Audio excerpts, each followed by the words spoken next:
noche súper mágica, con 5 temáticas diferentes, aproximadamente entre 10 y 12 minutos cada una de las temáticas. En lugar de hacer una conferencia, la idea es hacer 5 pequeñas para que nos podamos llevar diferentes tipos de enseñanza para el día a día de nuestra vida. Quería dar la bienvenida al rabino Osher Schwetz, al rabino Simon Schwetz, al rabino Eliezer Shem-Tov, que es el director de Chabad acá en Uruguay. El rabino Osher Schwetz es el director de la comunidad de Vidicus, y Zalmi Schwetz es el rabo que se encarga de la parte de juventud. Vamos a tener algo muy lindo. Y a ver, un aplauso para el verano.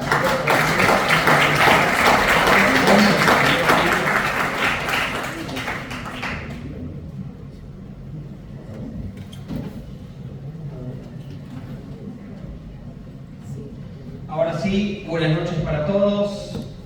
Gracias, rabino Eliezer Shem-Tov, por estar acá con nosotros, director de Chabad Uruguay. Creo que tenemos 5 temas fabulosos que voy a leer ítem por ítem para poder mantener un orden. Ítem número 1, te amo o me amo, que ahora vamos a desarrollarlo. Ítem número 2, ¿cuál es la diferencia de actitud, de cómo mirar la vida? Es decir, vivir versus existir. Ítem número 3, me lo merezco o regalo, es decir, lo que Dios me manda, ¿me lo merezco y por eso me lo manda? ¿O es un regalo que ayer me da más de lo que yo me merezco? Ítem número 4, yo hago o hacen de mí. Ítem número 5, sexo versus intimidad. Pero antes de empezar, que la noche de hoy esta conferencia sea para refugiar Yeremá de Sofía Naomi Bat Lea Lidia, que pronto podamos escuchar buenas noticias, que puedan tener larga vida, buenos años, y aprovechar para pedir también por todos nuestros soldados, los hermanos de Israel, que pronto se pueda terminar todo lo que está pasando. Y ahora sí, vamos a pasar al primer ítem, ¿te amo o me amo? Yo creo que hoy en día el concepto de amor está totalmente distorsionado. Yo le puedo decir a una persona, yo te quiero, y en realidad yo estoy diciendo, yo me quiero, pero como recibo algo de beneficio a cambio, entonces yo te quiero. Yo le puedo decir a una persona, yo te amo, y estoy diciendo yo me amo, pero la paso bien con vos y me brindas algo, por eso te amo. De buena más a la otra persona, te amás a vos. Entonces, ¿por dónde pasa el concepto de si verdaderamente yo puedo tener un amor a otra persona? ¿O es un amor condicional? Es decir, no hay amor a uno mismo, no al otro. Como la famosa historia de 2 muchachos que fueron a pescar, pescaron un pez bastante grande, lindo, y lo llevan al rey. Y el pez está todo preocupado, me van a matar en cualquier momento, y el pez escucha la conversación de estas 2 personas, y uno le dice al otro, el rey ama a los peces, entonces se quedó tranquilo, ama a los peces, no me van a matar, me van a colocar en una pecera, me van a cuidar mejor que en el río, que no sé qué tiburón me come. Llegan a la casa, tocan la puerta, abre la esposa, mi marido ama a los peces. Le pagan, lo lleva a la cocina, agarra los cuchillos, y el pez sabe que le queda pocos segundos de vida. Mira a la esposa, mira a la reina y le dice, una sola cosa y después matarlo. Ustedes no aman a los peces. Ustedes se aman a ustedes. Me utilizan a mí como una herramienta. Porque si no, en lugar de matarme, me colocas en una pecera. Entonces, acá viene la primera pregunta. ¿Qué significa verdaderamente que yo amo o que yo quiero a la otra persona? ¿La quiero a ella, a él o me quiero a mí? Rabino Eliezer, por favor. Bueno, en primer lugar, buenas noches a todos y bienvenidos. Gracias a los rabinos Schwetz por la invitación de participar en este evento. En cuanto al amor, encontramos de que hay distintos niveles. O sea, en general, nuestro vínculo, el vínculo que hay en la pareja entre el hombre y la mujer, es un reflejo del vínculo que hay entre nosotros y Dios. Y encontramos en nuestro vínculo con Dios hay dos alas, amor y temor, dos sentimientos. Amor es lo que nos acerca y temor es algo que de alguna forma crea distancia. Y en esto mismo hay dos niveles. Hay lo que se llama el amor inferior y amor, o sea, pequeño, amor inferior, amor superior, temor inferior, temor superior. ¿Qué significa? En cuanto al vínculo, cuando uno tiene temor a algo, puede tener dos niveles. O temor a que me pase algo. Imagínense, alguien viene a la casa a las 2 de la mañana y la esposa está durmiendo y tiene miedo de despertarlo. ¿De qué tiene miedo? Depende. Puede ser que tiene miedo que la va a echar de la casa y no lo va a dejar entrar como castigo porque no estuviste a las 2 de la mañana. Otro puede ser de que no va a sospechar que hizo nada malo, sabe que estuvo en una conferencia de puta que empieza a las 12 de la noche y se quedó hasta las 2 de la mañana, pero se va a enojar porque la despertó. Entonces esto de alguna forma va a atentar contra el vínculo porque la despertó. Después hay otro nivel de temor y ellos tienen miedo de despertarla para no arruinar su descanso.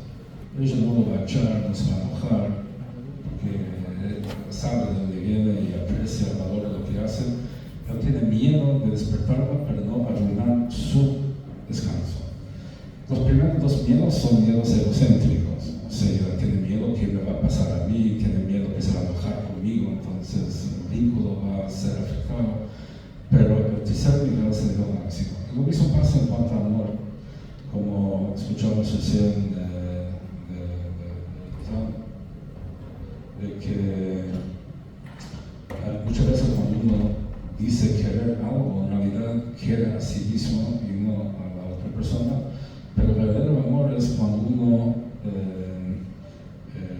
piensa en el beneficio del otro por el otro, no porque uno va a tener algún beneficio de eso. De hecho, la Torá nos encomienda: amarás a tu prójimo como a ti mismo. El Talmud pregunta: ¿acaso es posible amar al prójimo como a uno mismo? O sea, yo soy yo, el otro es el otro. Un día estaba yo caminando en la calle con dolor de muela y vi que todo el mundo caminando tranquilo. Digo, como puede ser que caminen tranquilo si me duele mi muela. O sea, mi muela me duele a mí, no al otro. Entonces, ¿es posible amar al prójimo como uno mismo? Y la respuesta es de que depende cómo uno ve a sí mismo, y con esto determina cómo ve al prójimo. O sea, todos nosotros somos un compuesto de alma y cuerpo. Hay dos maneras de verlo: o que soy un cuerpo que tengo un alma, o que soy un alma y tengo un cuerpo. Y eso no es un juego de palabras, eso es una diferencia radical. ¿Cuál es la diferencia conceptual acá? Si digo que soy un cuerpo y tengo un alma, implica de que mi vida es mi cuerpo, que mi cuerpo disfrute, tenga placer, funcione, etcétera, etcétera. Para que funcione necesita el alma, que es como una batería que lo hace funcionar. Pero el alma es la vida que permite que el cuerpo funcione y disfrute a pleno. Eso significa ser cuerpo, tener alma. Después hay otra visión, y es que soy mi alma. Mi cuerpo es nada más que una herramienta provisoria por medio de la cual el alma puede funcionar en este plano terrenal. Entonces, ¿cuál es la diferencia? La diferencia está: los cuerpos se separan entre sí. Acá tenemos dos vasos, son iguales, pero ¿qué diferencia hay entre ellos? Este vaso ocupa este espacio, este vaso ocupa este espacio, y los dos no pueden ocupar el mismo espacio. La comida que yo como no va a satisfacer la barriga del otro. O sea, físicamente, lo físico separa entre uno y otro. Lo espiritual une entre la gente. Entonces, cuando una persona define a sí mismo como un cuerpo que tiene alma, no puede unirse con otro cuerpo que tiene alma, porque lo físico compite por el espacio. Pero si se define como alma que tiene cuerpo, ahí sí puede unirse. Y no solo ama al prójimo como a sí mismo, ama al prójimo porque es una extensión de sí mismo, es una faceta de lo mismo. Entonces, eso cuando hablamos de amor. Cuando hablamos de amor, además hay otra cosa muy importante. La Torá dice: amarás al prójimo como a ti mismo. Primero uno tiene que amarse a sí mismo. ¿Y qué significa amarse a sí mismo? Para eso tengo que conocer quién soy yo mismo, para poder amarme y con eso conectarme con otro en ese nivel. Así que en resumen, en cuanto al tema de amor, depende cómo uno mira la vida. Si mira que es un cuerpo que tiene alma, es imposible amar al otro realmente. Si se ve como alma que tiene cuerpo, ahí sí es posible amar al prójimo como a sí mismo, porque lo ve como una extensión de sí mismo. Y cómo lograr esto, tenemos el libro Tanya, que dedica capítulos y capítulos para enseñarnos cómo lidiar con la realidad con la cual nacemos y madurar y adquirir esa madurez para poder pasar de ser o sentirnos como cuerpos que tenemos almas a almas que tenemos cuerpos, y desde esta perspectiva vemos muy diferente. Muchas gracias, Rabino Eliezer.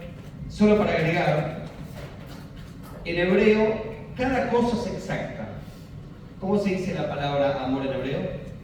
Ahava. Ahava. Ahava en hebreo viene de la palabra Hav, que significa dar.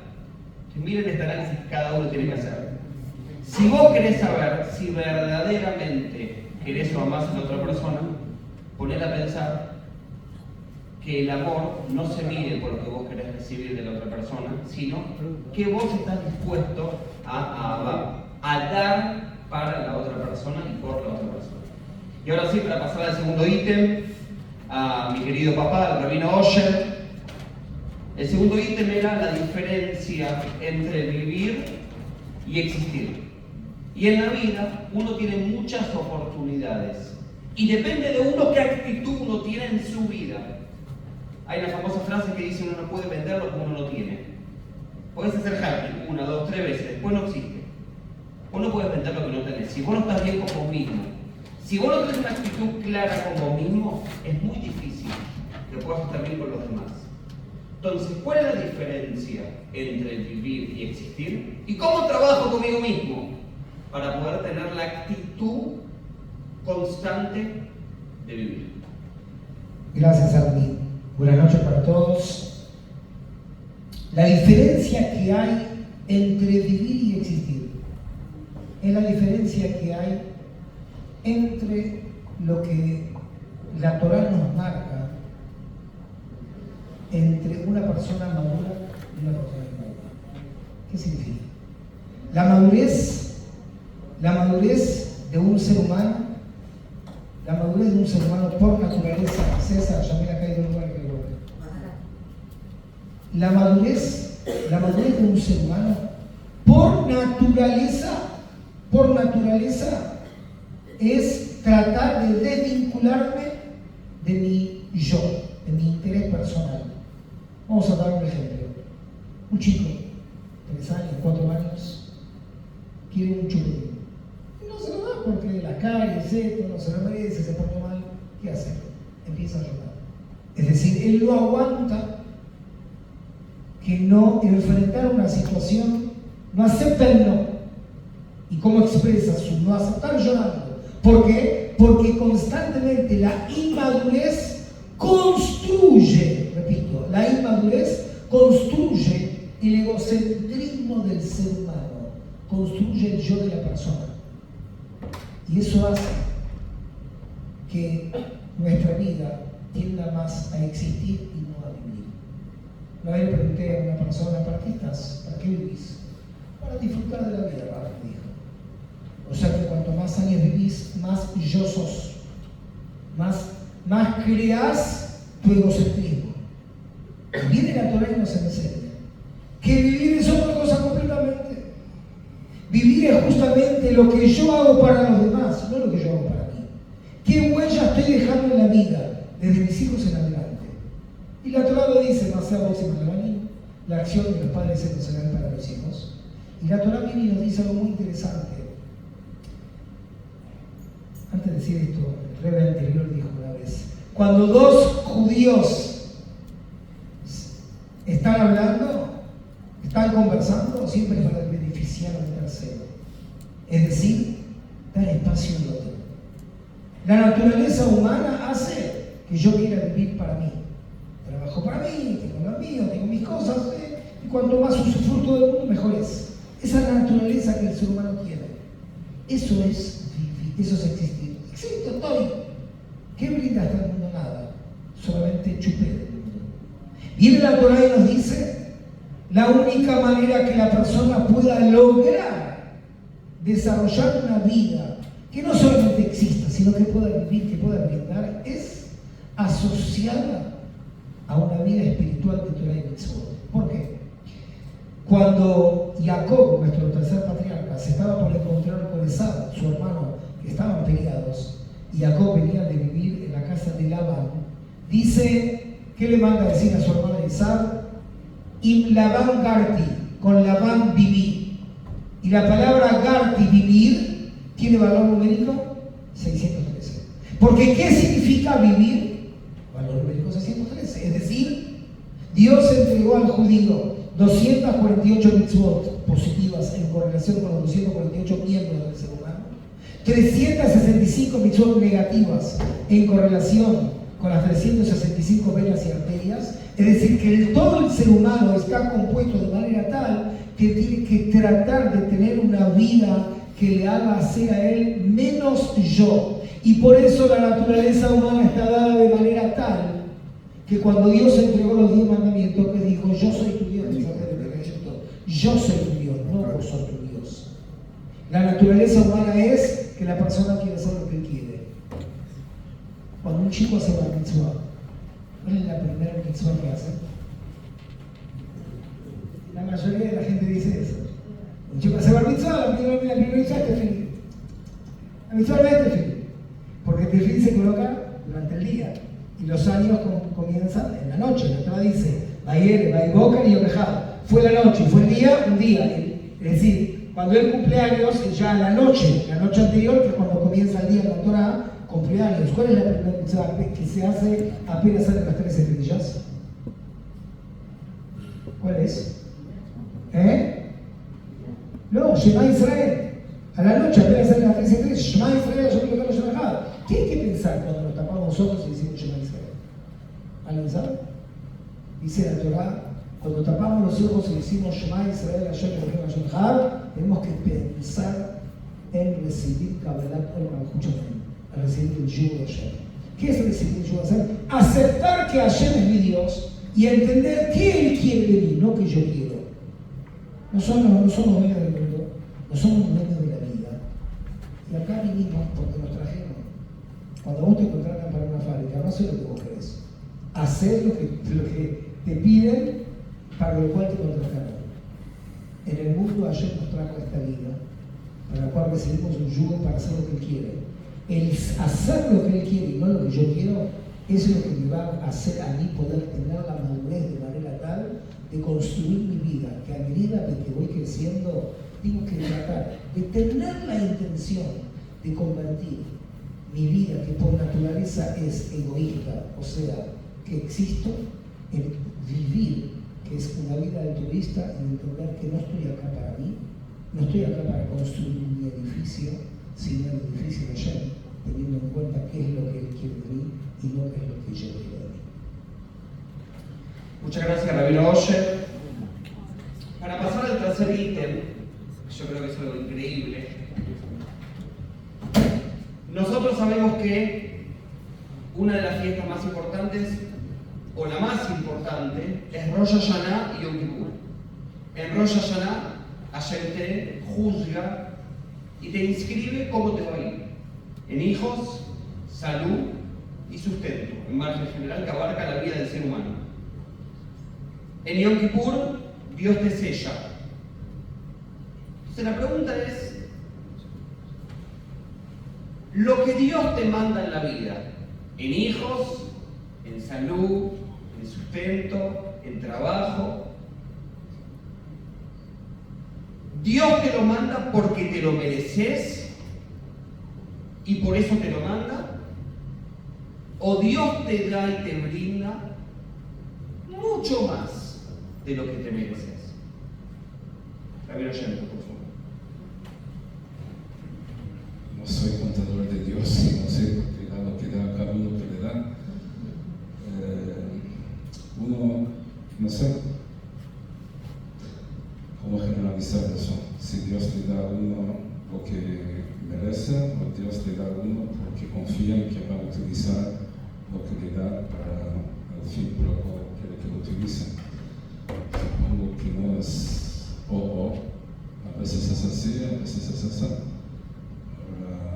¿Por qué Dios le da algo a cada uno? No sé quién puede contestar esa pregunta. Creo que la pregunta que sí podemos contestar, ¿qué hacemos con lo que Dios nos dio? Si muchas veces cuando pasa una tragedia, Dios libre y guarde, la gente pregunta por qué. Es una pregunta estéril, porque nadie puede contestar por qué pasó lo que pasó lo que pasa. Lo que sí podemos preguntar, tenemos que preguntar, contestar es, entonces, ¿qué hago yo con lo que pasó?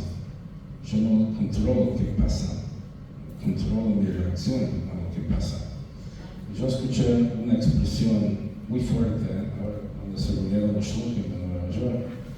Una de las sesiones era sobre todo, más de una, pero en una de las sesiones donde se habló sobre la situación en Israel y todo lo que pasó, alguien dijo una frase, me parece brillante. Dice que el 7 de octubre, en inglés suena mejor, el 7 de octubre, the Jewish people wasn't broken, it was broken open. O sea, de que el 7 de octubre el pueblo judío no fue rota, o sea, fue abierto. No es como un pajarito en un cascarón, y rompe el cascarón, ahora veo una realidad que antes no tenía. En inglés suena mejor. ¿Cuál es la idea? La idea es clara, o sea, ¿qué pasó el 7 de octubre? ¿Por qué pasó lo que pasó? No sé contestar esa pregunta. La pregunta que sí me hago es, ¿cuál es mi reacción? ¿Qué hago yo frente a eso? Y creo, la primera reacción fue de que frente a una barbarie tan indiscriminada, tan loca como vimos, nuestra respuesta tiene que ser una bondad indiscriminada sin explicación racional. Y salí a buscar a una persona en la calle, a un cuidacoche, para ver si se le puede dar algo. ¿Por qué? Porque sí. Ok, entonces justo me encontré con uno, le pregunté, ¿almorzaste hoy? Sí, almorzó. Bueno, tengas un buen día. Pasé un poco más y había un tipo ahí con pantalones rotos, no porque lo pagó en algún boutique exclusivo por cada agujero que tiene, sino porque eran agujeros genuinos. Y entonces me acerqué, digo, ¿comiste, desayunaste? Dice, no. Digo, ¿por qué? Dice, no tengo dinero. Digo, ¿qué preferís? ¿Comida hecha o comida no almacén? Prefiero comida hecha. Acá un punto de esto. Lo subí al auto, lo llevé al guardadero y decía una hamburguesería, aquí cuánto cuesta una hamburguesa Treif, que nunca me fijé el precio. Y le di para que coma 2 hamburguesas y creo que 700 pesos entre los dos. Y después dije, ¿sabe qué? Aquí le doy 1000 para que tengas para comprarte, para tener para después. Después le pregunté, le digo, ¿tú sabes por qué estoy haciendo eso? Me dice, no. Digo, por ninguna razón, solo para hacerlo bien. No te conozco, no creo verte ninguna vez. Pero frente a tanta maldad en el mundo, mi respuesta fue, tengo que hacer algo simbólico, aunque sea, que no tenga sentido. O sea, no tiene sentido, pero tiene mucho sentido. Digamos. Después te digo, ¿sabes qué? Te voy a dar 100 pesos más para que tú puedas hacer lo mismo. Buscar a alguien que no tiene nada y tú puedes hacerlo bien. No solamente recibir bondad, sino también tú puedes dar. Entonces, ¿a dónde voy? Mucha gente, el 7 de octubre, no digo mucho, todos nos estabilizamos y nos sacudimos y nos descompusimos y nos supimos bailar en Simchat Torah, no bailar en Simchat Torah, cómo podemos bailar frente a situaciones así. Y en el Shiva expliqué a la gente, ¿qué hacemos? ¿Bailamos o no bailamos? Digo, no vamos a dar la victoria a nuestros enemigos. Vamos a bailar no porque somos insensibles frente a la tragedia. Vamos a bailar porque somos un pueblo indestructible y vamos a bailar con la Torah porque vamos a salir de esto tan fuertes, mucho más fuertes de como éramos antes. Hay una televisión, me preguntaron, o sea, ¿qué opinaba de toda esa situación. Digo, mira, yo estoy convencido de que al final de este proceso ahora es muy doloroso lo que estamos pasando, pero es como, es inimaginable un mundo en el cual vamos a olvidarnos de esto. Pero eso me hace recordar una mujer cuando tiene familia, de acuerdo a la ley judía, tiene que tener en la época del templo varios sacrificios. Uno de agradecimiento a Dios por un hijo y otro de expiación por su pecado. ¿Cuál fue su pecado? Su pecado fue jurar en falso, porque cuando estaba en dolores de parto juró nunca más tener un hijo. Pero cuando termina y tiene el bebé en brazos, olvida de ese juramento. Juró, mintió, para eso tiene que tener un sacrificio. Digo, yo visualizo que ahora estamos en dolores de parto. Impensable que va a haber un mundo sin dolor, ¿no? Pero como la mujer con dolores de parto no puede concentrarse en los dolores, tiene que concentrarse en empujar cuando toca empujar, a pesar del dolor, para minimizar y acortar el dolor. También nosotros hoy estamos en el momento donde tenemos que no distraernos por el dolor, sino empujar cada uno de acuerdo a lo que le toca. Porque acá es una lucha entre el cuerpo y el alma, entre la luz y la oscuridad.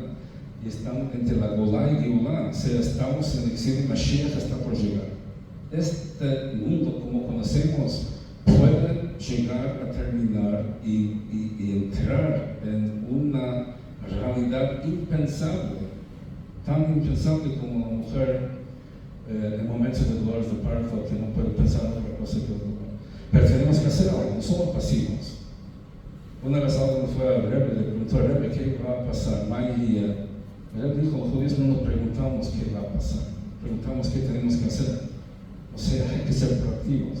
Y el Rebbe nos enseñó qué tenemos que hacer. Frente a estas situaciones, fortificarnos cada uno en lo que nos une entre nosotros mismos, lo que nos une con Dios, lo que nos une con el pasado, presente y futuro, que es el alma, y que en nuestro diario vivir exprese cada vez más esa dimensión indestructible que tenemos en el pueblo judío, para que salgamos de una vez por todas de las pruebas que se nos ponen para comprobar nuestra indestructibilidad.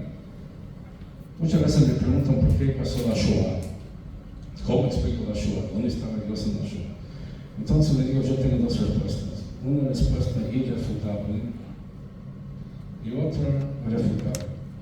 La respuesta irrefutable es, no sé.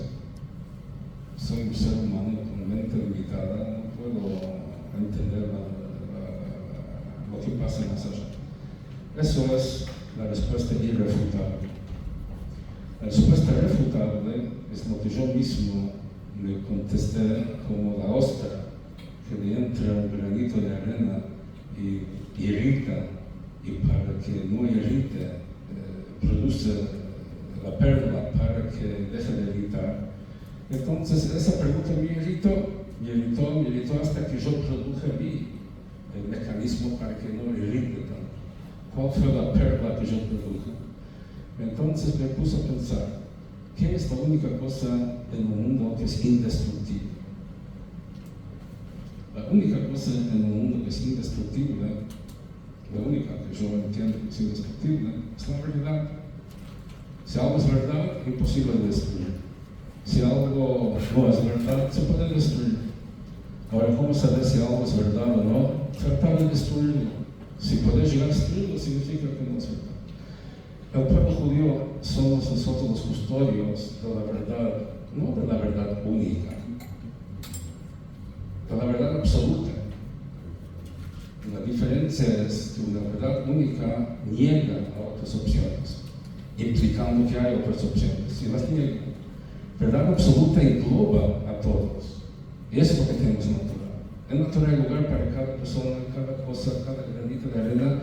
Todo está englobado en esa verdad absoluta. No niega a nadie, incluye a cada ser humano. Entonces, cuando nosotros somos custodios de esto, es indestructible. Todos trataron de destruirnos, por las buenas y por las malas. Entonces, cuando uno se pone a pensar, otra vez los tratan de destruir y no van a poder.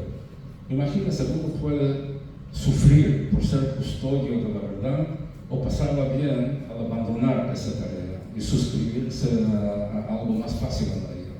Bueno, habrán quienes optan por una vida más fácil, antes de pasar de mentira, y habrán quienes no van a transar con sus principios, no están dispuestos a vender su alma de una vida más fácil, abandonando eso. Entonces, volviendo al tema que hablamos, o sea, cuando Dios nos da algo, ¿por qué nos da? ¿Por qué nos da? No tengo idea. O sea, yo no puedo contestar. Pero la pregunta creo que uno tiene que ser, Dios me dio lo que me dio, ¿qué tengo yo? ¿Qué tengo que hacer yo con esto?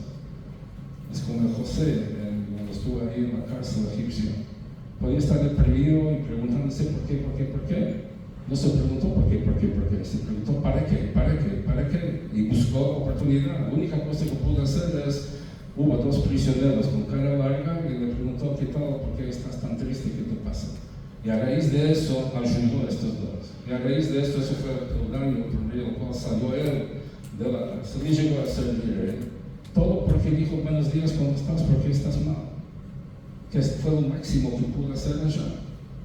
En vez de preguntarse por qué, se preguntó para qué. Entonces, así que no sé si contesté tu pregunta, pero alguna pregunta debe haber contestado con todo este mal. Rabino Osher, ¿quieres agregar algo? Ítem número 3.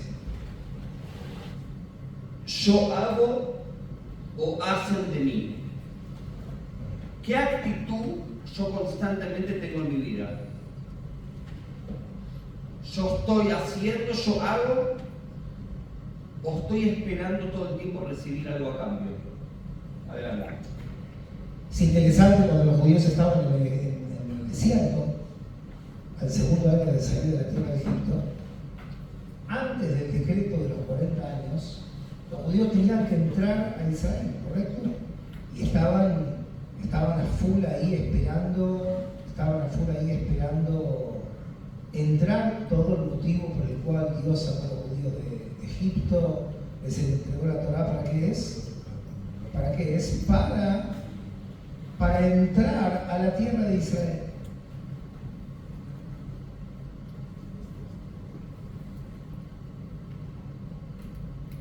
Van los exploradores, salen y dicen, no podemos entrar. Eretz Hayarajalotan, una tierra que nos come. ¿Qué significa? Los judíos tenían miedo de entrar a Israel. ¿Por qué? Una tierra que nos come. Tenían miedo que las cuestiones terrenales terminen consumiendo a la persona. ¿Por qué? Porque ellos estaban en una vida completamente espiritual. Y no querían tener su vínculo con lo material. ¿Por qué? Porque lo material termina consumiendo a la persona. Este es el concepto cuando recién se preguntó, ¿yo hago o hacen de mí? ¿Yo influencio al mundo o el mundo me influencia a mí? Y la realidad es, como se dijo antes, yo no puedo vender lo que no tengo. Primero yo tengo que lograr un equilibrio personal dentro mío para poder influenciar al mundo y no que el mundo me influencie sobre mí. En el Shema Israel hay una frase que dice, "Lo taturu bajel babjem bajel nejem". No se van a desviar tras vuestros ojos y tras vuestro corazón. Dice el Talmud, ahí lo el ojo mira, el corazón siente. La naturaleza es que los seres humanos nos desviamos por lo que vemos constantemente. Si es una linda ciudad, si vas a un shopping, si es una galería, constantemente las cosas te atraen. Es decir, te ves constantemente influenciado por el mundo que nos rodea. Por eso el Talmud dice que un ciego, desde un cierto punto de vista, es como un muerto en vida. Porque lo que nos conecta con el mundo, ¿qué es? Los ojos. Y es ahí donde nos vemos constantemente influenciados. Yo veo, pero eso que veo me entró en mí. Por eso muchas veces podemos ver cosas que las recordamos durante años y te quedaron en la mente. ¿Por qué? Porque están como lo viste, es muy difícil cuando una persona ve algo que no tiene que ver, sacárselo de la cabeza. ¿Por qué? Porque es algo que te influenció, es algo que lo tenés en vos. La única manera de poder vos influenciar y no que el mundo te influencie es vos colocarte por arriba de las cuestiones. ¿Cómo hago? Dice la Torá, el ser humano tiene 3 órganos vitales: el cerebro, el corazón y el hígado. Si Dios no le permite falta alguno de ellos, la persona no puede vivir. Cerebro es moaj, intelecto. Comienza con la letra mem, la M. Las emociones, el lev, corazón. Comienza con la letra L. Y kabed, hígado, comienza con la letra jaf, que con puntitos se lee kaf, sin puntitos se lee jaf. Si yo agarro la primera letra, la del medio y la última, M, L, J, ¿qué forma? Melech, rey. Yo puedo tener un dominio sobre mí. Pero si la persona acciona, y después que acciona, se pone a pensar si sentía lo que hizo. Y lo último que hizo es ponerse a pensar si está bien o no. O sea, vamos a decir, actuó por impulso. Por eso es igual para cada cosa. No siempre la persona puede decir en cualquier momento todo lo que piensa. Una vez escuché un rabino que dijo, ¿cuál es la diferencia entre un loco y un normal? Dice que el loco dice todo lo que piensa. No que el normal no lo piense. No lo dice. Hay filtros, hay momentos, hay lugares, hay situaciones, cada cosa en su lugar. Cuando la persona acciona, después se pone a pensar si siente, y lo último, si está bien o está mal, ¿qué forma? La kaf, que se puede leer jaf o kaf, la L y la mem, forma klum. ¿En hebreo qué es klum? No. Nada. Son las 2 puntas. O melech, sos un rey, o klum son nada. No hay intermedio. O yo influencio al mundo, que para eso vine, para, como dice la Torá, que el judío es oro, es una luz, leumín para las naciones del mundo, es decir, que yo tengo que iluminar al mundo, o el mundo me influencia a mí, o el mundo me influencia a mí, que es cuando pisé el palito y en lugar de yo influenciar, me está manejando a mí. Dice la Torá que en el mundo hay 4 reinos: Dormen, Tzomeach, Jai, inerte, vegetal, animal y ser parlante. Dice, y la virtud que tiene el ser parlante, el ser humano, es que a diferencia del cuadrúpedo, puede mirar para arriba. Intenta mirar para arriba para poder emular a Dios y tratar de, fíjate qué vos podés hacer, que vos podés influenciar, y no pisar el palito en dejarte llevar por todas las cuestiones. Muchas veces la personalidad de un ser humano hace que la persona diga, bueno, yo soy así, y no se da cuenta que él es como es por lo que está influenciado de afuera y no por lo que genuinamente él tiene que ser. Y esto es lo que la Torá nos marca. Cuanto más genuino sos, cuanto más buscas la verdad de la cuestión, cuanto más vas a estar con tu integridad personal, con tu neshama, no necesitas que las cuestiones externas te formen a vos, sino al contrario, tu integridad personal es la que va a influenciar, la que va a iluminar y la que va a marcar en la vida el camino en la vida y no la vida el camino para vos. Yo me quedo con las últimas palabras que recién acá mi papá acaba de decir, que cuando uno está bien con uno mismo, uno se transforma en un farol que ilumina al mundo alrededor y no viceversa. Y en la primera conferencia que dimos hace un ratito, yo traje un ejemplo que creo que es fabuloso, por lo que acaba de decir acá mi querido papá.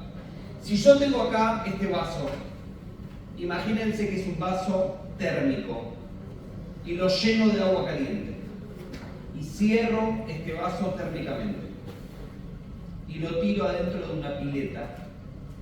A pesar que las aguas de adentro de este vaso y las de la pileta no se mezclan, porque está cerrado térmicamente, a las 2-3 horas se enfrió el agua caliente que estaba acá adentro porque es influenciado por el alrededor, correcto, la naturaleza. Pero si yo agarro este vaso, cerrado térmicamente, y lo tiro a una pileta, pero conecto este vaso con agua caliente a una máquina que se llama caldera, que mantiene caliente el agua de ese vaso, a las 2, 3, 4, 5 horas, no solamente que no se enfrió, terminó calentando todo el alrededor. Dice la Torá, ese es el judío. Cuando un yehudí no está conectado a su fuente, a sus raíces, es muy fácil enfriarse con todo el alrededor. Cuando uno está conectado con el Neshama, con el alma, con los valores de la familia, con los valores de la Torá, uno está bien con uno mismo y uno puede iluminar todo el alrededor que uno tiene. Una famosa señora que le escribió al Rebbe: quiero cambiar el mundo entero. El Rebbe le dijo: ¿querés cambiar el mundo entero? Empieza cambiando vos. Tu actitud y tu manera de ver las cosas, tu manera de hablar, y automáticamente los pequeños cambios son los que hacen que después uno logre cambiar cosas increíbles. Y ahora sí quiero pasar al último ítem que me gustaría preguntarle acá al rabino Shem Tov y luego también al rabino Osher, que me gustaría escuchar a ambos. ¿Cuál es la diferencia que hay entre sexo e intimidad? En una unión conyugal uno tiene la posibilidad que sea simplemente un sexo, o que uno pueda lograr una unión y conexión mucho más profunda. Es un arma de doble filo. Rabino Shem, por favor. Bueno, es un tema muy amplio, pero lo que me viene a la mente es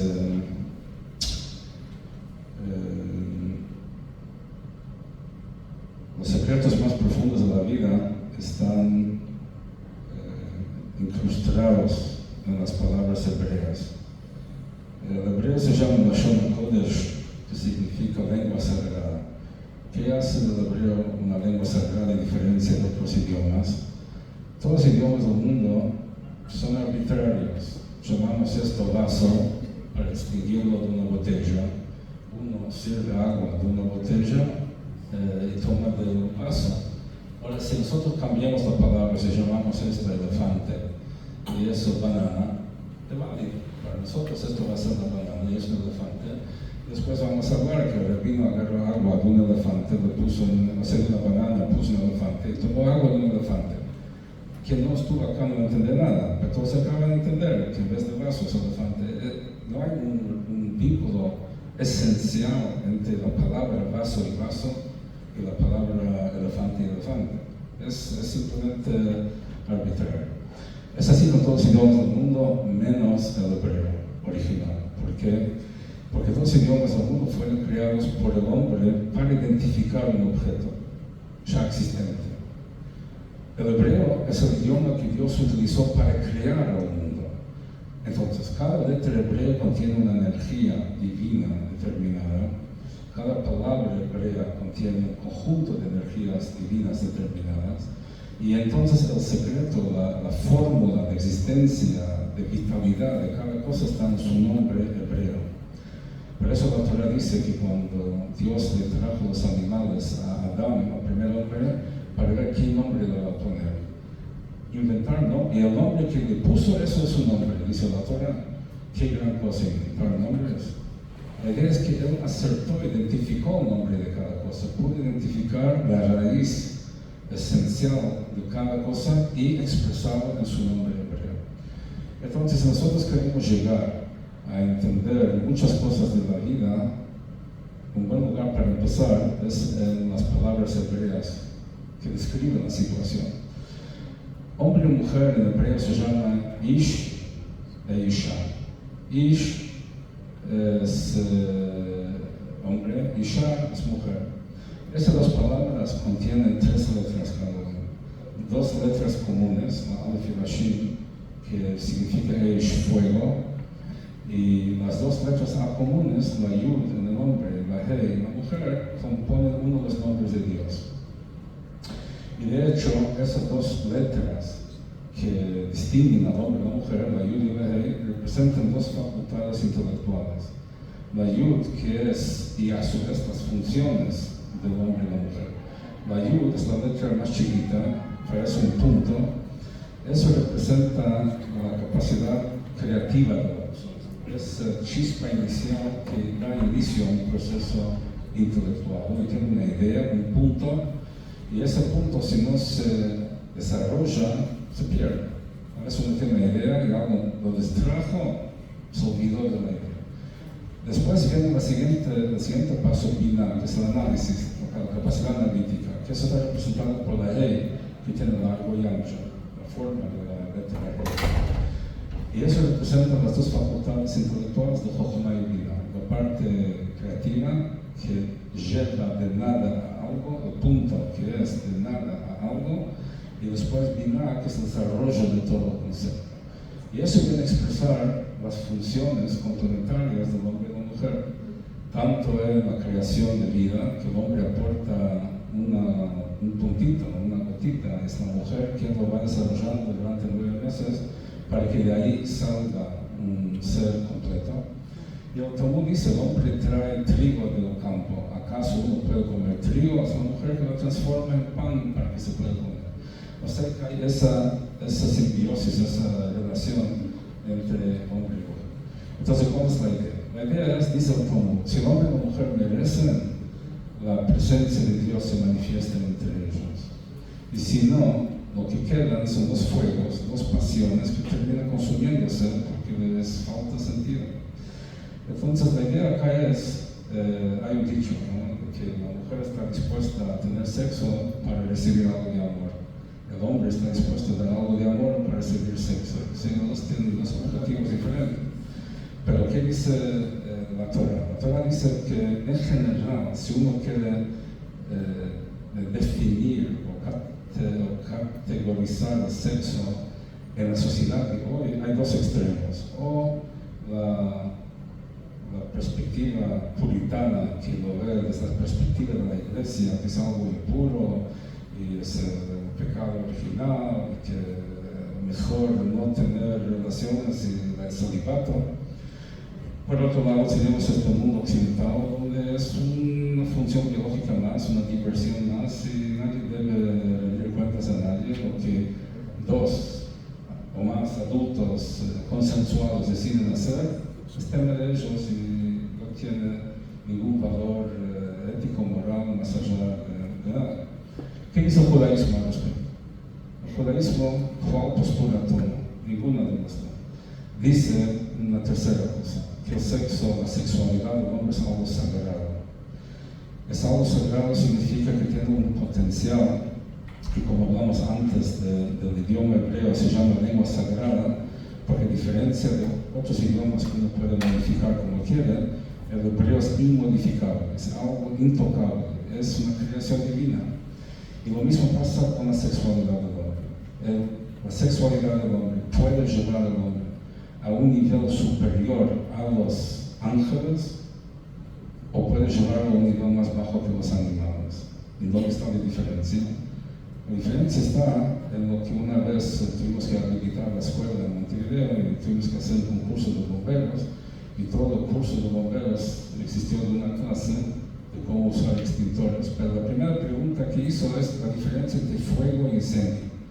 ¿Qué hay diferencia entre fuego e incendio?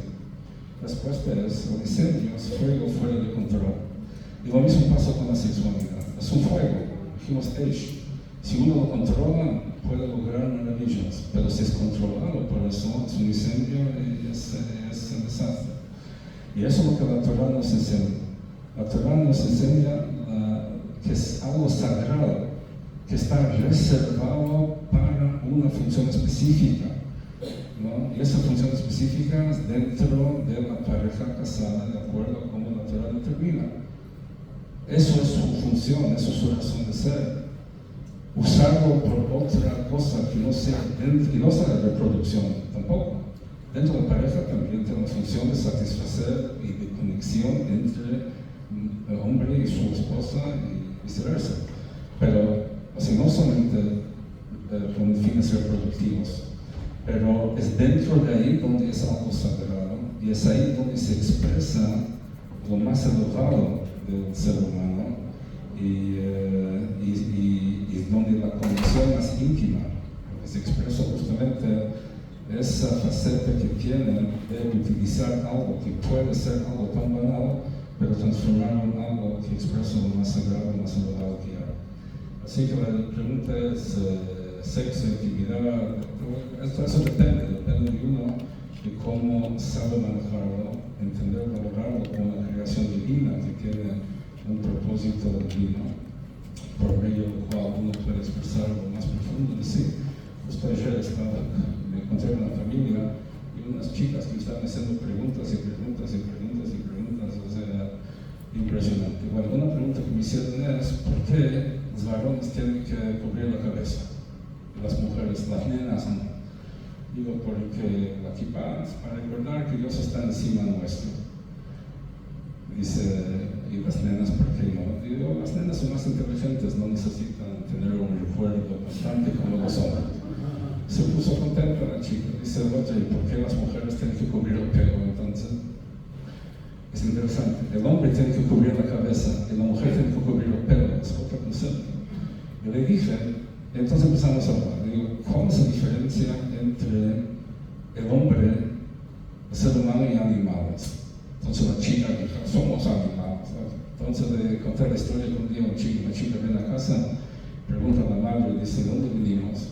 Ella dice, Dios creó a Adán y Jabá y de ahí salió la humanidad. Dice, sí, pero papá me dijo que venimos de los monos.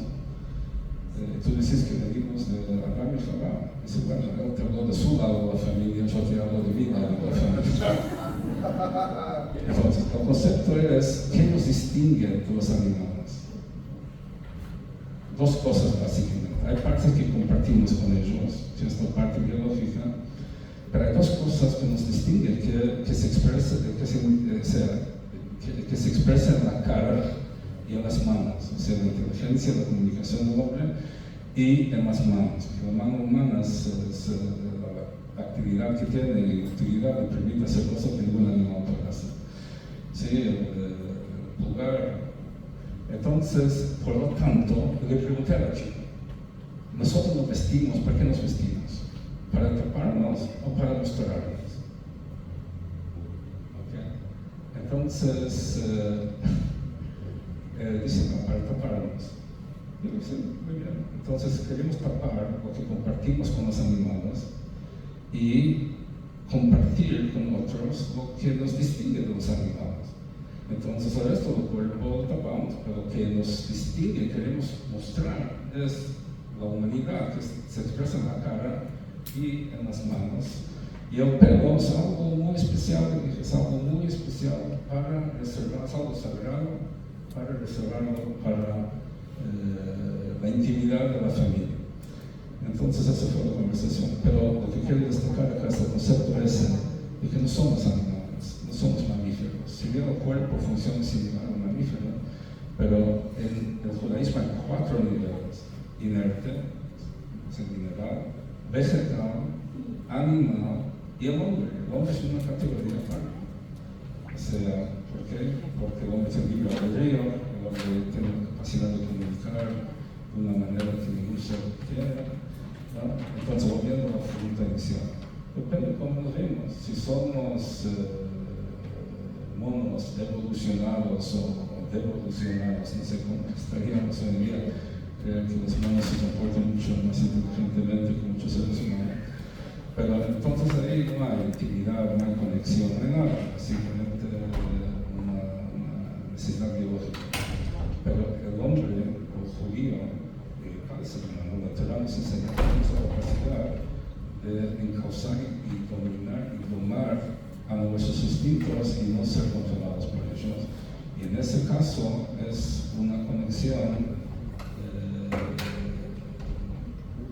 máxima, conexión entre las personas. Rabino. Bueno, para poder dar un cierre a esta charla, a esta segunda charla que hicimos hoy a la noche, y agregar a lo que el rabino Eliezer Yem-Tov dijo sobre la diferencia entre sexualidad e intimidad, yo voy a abreviarlo tal vez más con palabras simples. La meta de la sexualidad es el placer. Por ende, Cuanto más placer tengo, más satisfacción tengo. Eso es sexualidad. Intimidad en un marco conyugal es la unión con la otra persona. Dice la Torá que hombre y mujer se van a unir y van a ser una sola carne. Llegar a una unión donde la meta es unirme al otro y no el placer. Pero Dios hizo al ser humano de manera tal que yo pueda estar unido con el otro a través del placer. Y esta es toda la diferencia. Si el placer es una meta o el placer es un intermedio. Si el placer es una meta, y como el rabino muy bien lo dijo recién, el fuego nos va a consumir. La pasión va a terminar manejando a la persona, pasan dos instintos animales juntos, porque cada uno va a querer satisfacerse. ¿De qué mejor manera yo puedo satisfacerme a costa del otro? Eso es sexualidad, donde busco mi satisfacción propia. Intimidad, unión conyugal, toraicamente hablando, es una mitzvah de la Torá, una de las 613 mitzvot, y nunca una mitzvah de la Torá. Que la palabra mitzvah viene de la palabra tzivui, orden, y también viene de la palabra tzavta. ¿Qué es tzavta en hebreo? Unión. Cuando la persona hace una mitzvah, se une con Hashem. Cuando me pongo tefilín, me uno con Hashem. Cuando como kasher, me uno con Hashem. Cuando coloco una mezuzá, me uno con Hashem. Cuando hago tefilá, me uno con Hashem. Cuando tengo relaciones conyugales, intimidad, no sexualidad, me uno con Hashem. ¿De qué manera? Es muy simple. La Torá nos da una cantidad de leyes, de alajot, donde me explican de qué manera yo tengo que estar unido con mi cónyuge, ella para él y él para ella. Como hay alajot que me indican cómo el colocar una mezuzá, cómo el colocar un tefilín, cómo comer callado. Una vez el Baal Shem Tov estaba sentado con sus alumnos y dijo: tengo un toro delante mío, porque él vio el lugar que una persona estaba comiendo la comida, vio que la comida comía a la persona. Estaba metido ahí, involucrado en el plato, desesperado. Yo como la comida o la comida me come a mí. Acá pasa lo mismo. Si la pasión me maneja, si la meta es el placer, porque tengo ganas de tener placer, como amo a mi esposa, estoy con mi esposa, y eso es indudablemente, eso no es una mitzvah. La mitzvah es cuando la persona puede lograr unirse con su cónyuge, unirse con su esposa, con su marido, y esa unión me produce poder brindarle hacia el otro. Desconectarme de mí para conectarme con el otro, ver de qué manera puedo brindarle al otro aquello que el otro necesita de mí, y no yo ver lo que yo necesito del otro, al revés. De qué manera puedo unirme al otro, brindarme al otro, conectarme con el otro, y por ende, esa conexión que Dios en la naturaleza humana la puso a través del placer, va a hacer que la persona pueda crecer, y va a ser de manera tal que él pueda manejar su situación y no que la pasión maneje a él. Eso va a hacer que él pueda crecer, y que ese acto, que el mundo lo puede ver como un acto marginal, termina siendo un acto de santidad. Y con esto termino, por eso no es casualidad que el casamiento se dice Kiddushi. Y Kiddushi viene de la palabra Kadosh, santo. ¿Por qué? Porque la unión conyugal es algo santo en los seres humanos.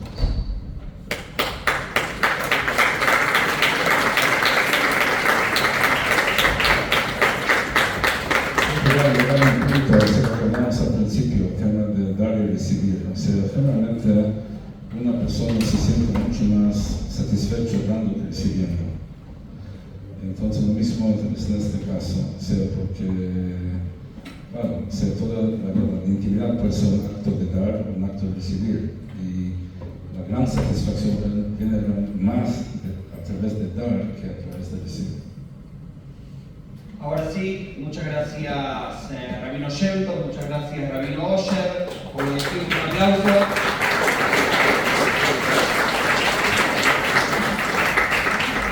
Como dijimos al principio de la conferencia también, que sea esta conferencia para Refuá Shelema de Sofía Naomi Bat Lea Lidia, que pueda tener una recuperación con larga vida, buenos años para ella, para la familia. Y antes de ponernos de pie y pedir todos por Israel, por nuestros soldados, por nuestros hermanos, que mejor aprovechar este momento, quería preguntar si alguna persona del público quiere hacer alguna pregunta con respecto a uno de estos 5 ítems que hablamos la noche de hoy. No todos juntos, por favor.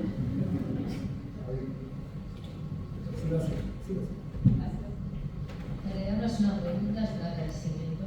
Yo no soy parte de la colectividad judía, pero siento mucho respeto y mucha admiración por la colectividad, por su sapiencia de muchísimos años, y creo que agradezco la apertura de que todos nos hubiéramos podido inscribir, o por lo menos así lo interpreté yo, como para absorber estas cosas de conocimiento que son de la humanidad toda, porque en realidad, más allá de que alguien tenga una religión, ¿no? Lo que hablamos son de principios humanos, del servir al otro, del estar en función del otro, de solidaridad, de eso, como decía Ramiro, que cuando dos judíos se pueden hablar para hablar de un tercero y ayudarlo, y así deberíamos actuar todos en la vida siempre, y en realidad fue un placer haber podido participar. Gracias. Pasa en el cómic que nos enseña, yo creo, si no me recuerdo, no sé si fue en el capítulo anterior, yo lo marqué que la Torah dice que la Torah quiere que el judío sea Or Lagoim, que el judío sea la luz para las naciones. Y en base a lo que Rabino Shem Tov habló antes, de no por qué, sino para qué, cuando pasó el 7 de octubre y él, muy lindo lo que hizo, que fue y buscó dónde hacer una misión, dónde hacer una acción de bien para otra persona. Yo creo que la meta, lo que la Torah quiere de nosotros es poder, primero, saber lo que uno tiene que hacer y darle el ejemplo a los demás y tratar de que el resto de las naciones puedan emular aquello que la Torah, la Biblia, lo que la Torah nos enseña, sea ejemplo de vida a todos los seres humanos que tanto el mundo, en la situación que se encuentra hoy, lo necesita. Sí. Relacionado con cuando hablaban de las cosas que Dios da o Dios no da, yo me quedé pensando por qué el Dios que aparece en la Torá es tan activo, destruye una ciudad, abre un mar, hace matar un arbusto, manda una plaga, etc. Y no se condice tanto con el Dios que tenemos hoy en día, que es más pasivo.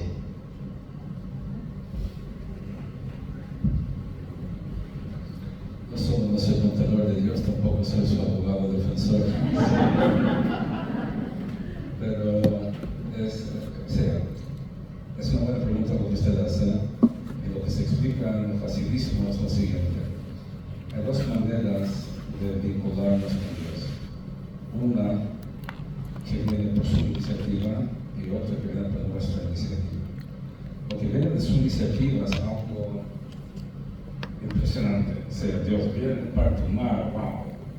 Sí, pero fíjese, 40 días después de todo ese wow, hicieron un servidor. ¿Por qué? Porque así como vino se fue la inspiración.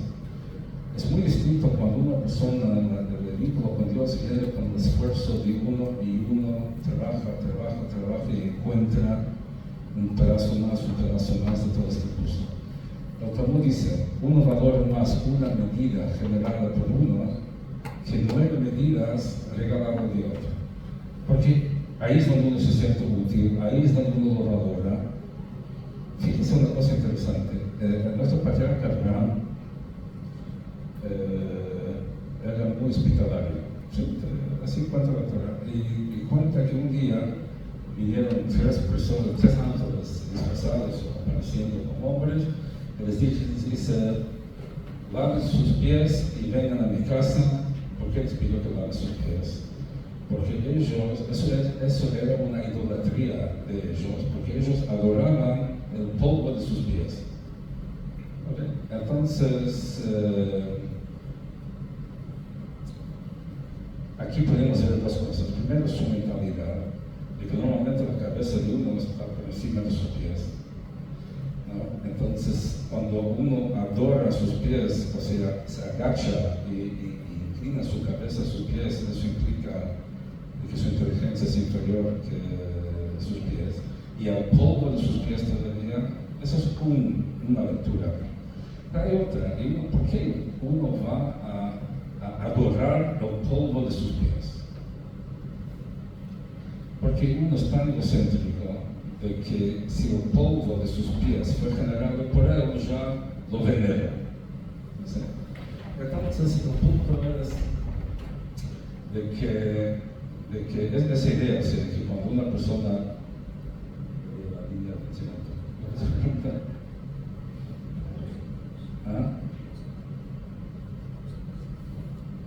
sí.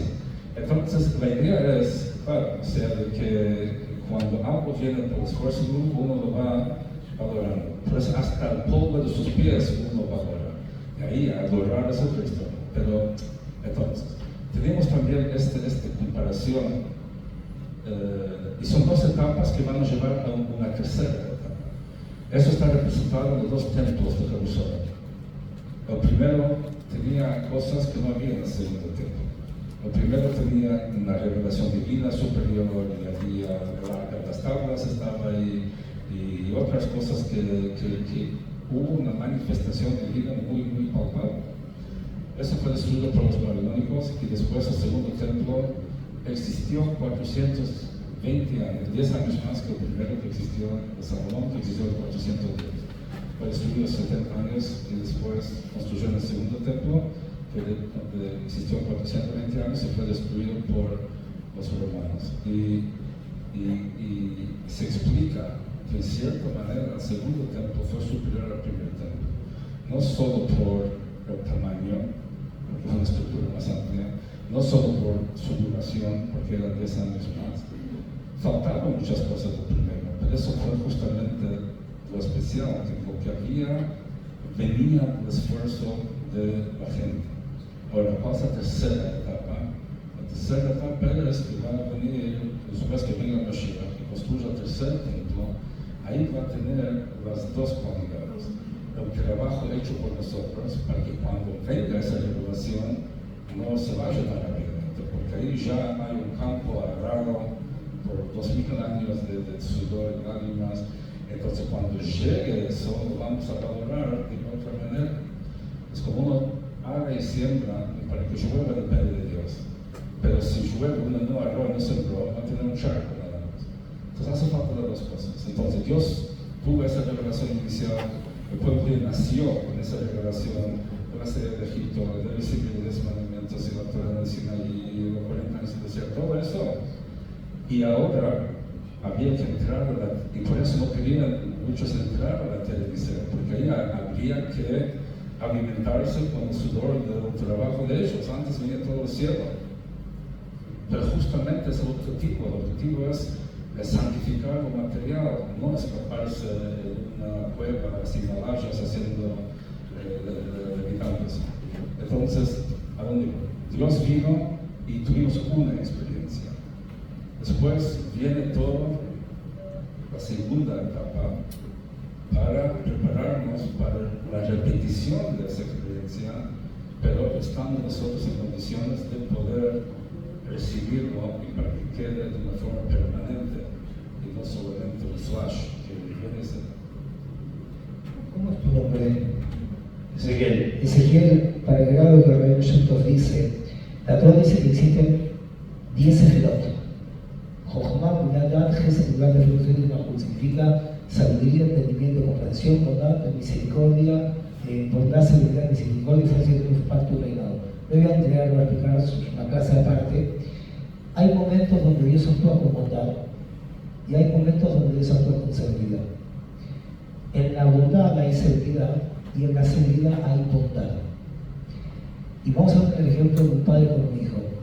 La Torah dice: nadie te lo queja a hija, conocer a Dios tu papá. Un padre muchas veces le dice al hijo no, y el hijo como lo ve, un acto severo o bondadoso. Severo. Pero el padre, cuando está actuando con el hijo, le está haciendo una bondad o una severidad. Una bondad, ¿por qué? Porque le está haciendo el bien, nada más que es una bondad que acciona a través de la severidad. Al contrario, cuanto más amor le tenés, más te interesa y más te pones riguroso, porque no está bien esa situación. Y por amor a vos, no te voy a dejar X cosa, porque al contrario, lo estás educando.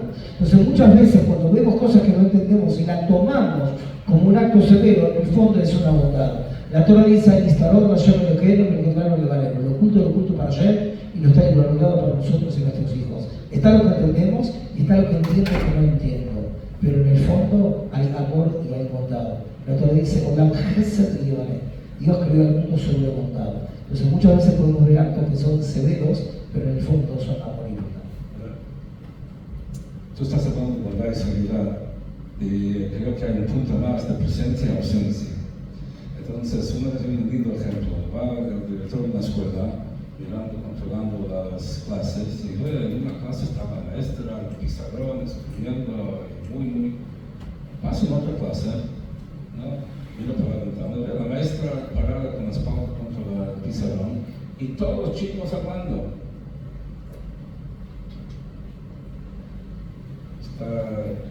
Se no está cumpliendo su función. ¿No? Ya después la maestra a la otra, primero, hasta que abrió la puerta y lo que está pasando. Que la maestra les hizo una pregunta y dio a ellos la tarea de encontrar la respuesta. Estaban los chicos discutiendo, tratando de encontrar la respuesta a la pregunta que ella hizo y los dejó a ellos encontrar la respuesta. Entonces, en la primera clase, la maestra dio respuestas. En la segunda les dio una pregunta que les provocó a ellos buscar la respuesta. Entonces, en la segunda clase, la maestra estaba presente o ausente. Y es lo mismo. Ahora sí, voy a pedir por favor que nos pongamos de pie, 2 minutos todos juntos. Vamos a hacer un Sheberah especial por nuestros hermanos, por nuestros tratados de Israel. Lo voy a leer en hebreo y vamos a ir traduciendo y al final vamos a responder todos amén.